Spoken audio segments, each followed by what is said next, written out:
Hey everybody, this is Jessica, and this week we covered chapters 11 and 12. 11 starting off with standalone applications. So what you're looking at here, this was given to us in the examples folder. The only thing we really, walked through was the process of taking a patch and turning it into a standalone application. We didn't really build anything, so to speak. So just to kind of walk through what this does quickly, if I want to listen to, it's already set to major, but I'll just hit G, slap down enter, and boom, we're given the GBD chord. Now, I'm not sure. I have had major laptop issues in the last week or two, so I'm not sure what sort of computer output audio that you will be able to hear and what you won't be, but typically this will play the chord for you as well. We're allowed to change the key we want. We're allowed to change what kind of scale we want. We're also allowed to change the timbre of the MIDI that we hear. I'm going to jump around a little bit here. We then went to this dislocator patch, another example in the folder. All we had to do is change the format so these buttons have a little bit more of a red tint to them, which I kind of dig. But then to take this patch as a patch form and then turn it into the standalone application, so the patch is complete. Again, we didn't complete it, but it was complete in the examples folder. You go File, there we go. Build to collective application. You can do the save the script, but I'm just going to go through the build. You name it, find a place for it. Make sure you click on the application so it's an executable file, and that wraps up that entire process. While we didn't directly build anything for this chapter, I did enjoy it.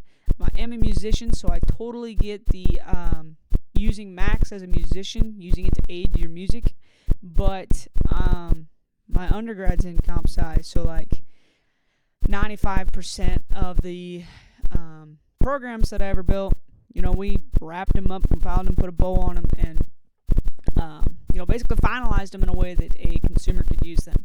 And that's exactly what building this standalone application does. So for me, I'm not going to say I enjoyed it more, but I definitely enjoyed being able to see both sides of it now, as both a musician and as somebody with a heavy programming background.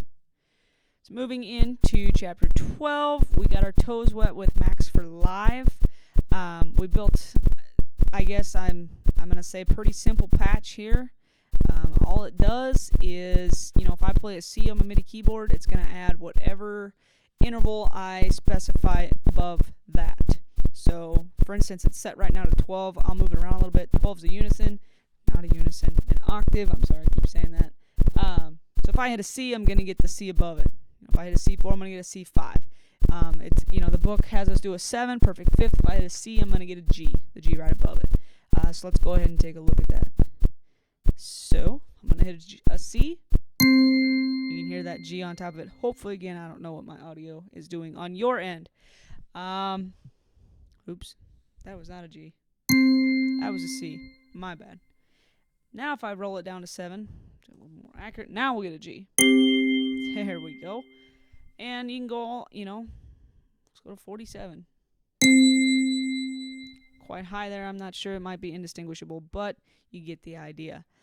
So with that, I think that pretty much wraps it up. This may take 537. I don't know. Hopefully I got it under 3 minutes. But thanks for watching. Hope you all have a great week, and take care. We'll see you. Bye.